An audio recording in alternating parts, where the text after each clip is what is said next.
Hey guys, today we'll be going over the exotic weapon bounty for Thorn, an exotic hand cannon. Obviously the number one question is, how do you get this bounty? Well, unfortunately I'm not too sure, as it seems to be pretty random as to when you get it. I got it while turning in multiple Vanguard bounties at a time, and I believe a lot of other people have got it this way as well, but it's not a guarantee at all. The best advice I could give is to be as high level as possible and to do your bounties every day. I don't know if there's a level requirement at all, but I would guess that the higher level you are, the better of a chance that you have at getting the bounty. When you do manage to get the bounty, you'll get the Vanguard Mentor Missive, which you turn into the bounty robot. You'll be given 3 options. The name of the Thorn bounty is called A Light in the Dark, it's the one on the left. The one in the middle is for the pulse rifle Bad Juju, and the one on the right is for the shotgun Invective. If you do not get these 3 options, it means you have a different set of exotic bounties. The first thing you need to do is run the Summoning Pits. You can run the level 12 version just to bust through it as fast as possible, but any level will work. Once you kill Phogoth, you'll unlock the next part of the chain, which is to kill 500 hive enemies. The easiest way I know of to do this is to go to the story mission, The Dark Beyond. I did it on level 20, it doesn't really matter what difficulty you do it on, but I did it on 20 for a reason. Once you get to the Temple of Crota part, where a ton of hive enemies rush at you, kill everything except for the Knight. I did this on level 20 so I wouldn't accidentally kill the Knight. On the level 20 version, you'll also have yellow health bar acolytes, just don't bother with them. Kill everything with a red health bar and then let the Knight kill you. You'll respawn right at the part where all the hive rush you, and you can get the 500 kills in about 15 minutes or so. If you kill the Knight, the enemies will not respawn.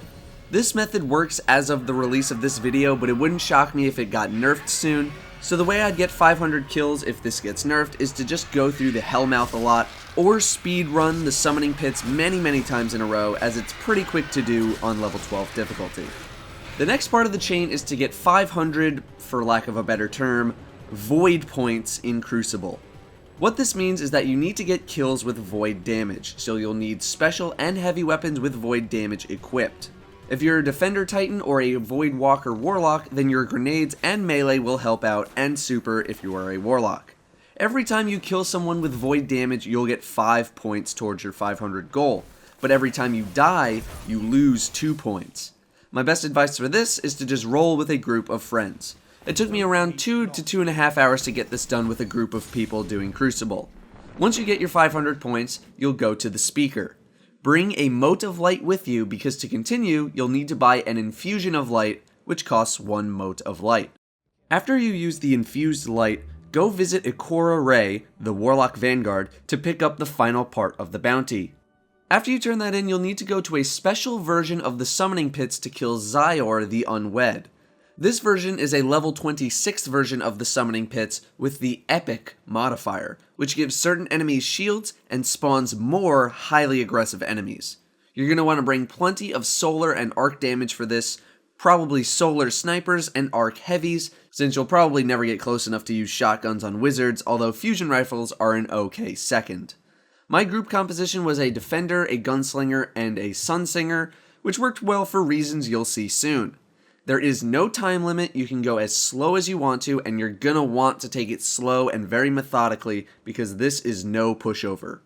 For the first area with the rune decoding waves of enemies, we used a strategy that funneled all of the enemies into the doorway where you came into this room. Wizards were easily one of the biggest problems because of their high damage output. This is where it's nice to have solar damage dealing subclasses like the Gunslinger. The best advice I can give is to just be patient with every wave and focus fire. It's okay to die, and respawning on your own is enabled if the need arises. Hallowed Knights aren't that bad as long as you keep them at bay. The first time we tried this, we really didn't have a plan and we were just kind of platform hopping in the middle of the room. This is very chaotic and not recommended because you'll have to deal with the wizards and the knights at the same time, whereas with the doorway method, you can kill off the knights more easily. Once you get to Phogoth's room, just kill all of the enemies in the room except for Phogoth. You need to keep Phogoth alive the entire time. Phogoth will stay chained up for a couple of minutes after you enter the room, so don't worry about him until he breaks free. In order to get Zyor to spawn, you'll need to kill ads in the room many times over. Once again, the wizards are going to be the biggest issue here, but just take your time. We use the left side rocks for cover from Phogoth, since he will drop you very quickly. It took about 10 minutes of combat for us to spawn Zyor. We had 3 dropships come down in those 10 minutes, and Zyor came with the 3rd ship. Oddly enough, Zyor was probably the easiest thing to kill in the entire encounter. I barely got to see him. While you're dead, don't use it while you're dead. Yeah, I didn't. Okay, good. Yeah, I learned that the hard way. Nice. Ooh, Dan, Thorn, he's here. Oh, holy crap! He's almost dead already. He's dead! Got me. I supered him. Got him. How did he die so fast? That was it. I couldn't even see him! Yeah, I golden gunned him 3 times in the head. Oh my Got him god. right beside you. Oh, okay, sorry. Once Zyor is dead, you are done. You do not need to kill Phogoth, you can leave right then and there if you want to, or just intentionally wipe, or whatever. I will say that killing Phogoth is still no easy task on this difficulty setting. After you get back to the tower, just head back to the speaker, and you will be granted your shiny new Thorn hand cannon. Thanks a lot for watching, guys, and good luck.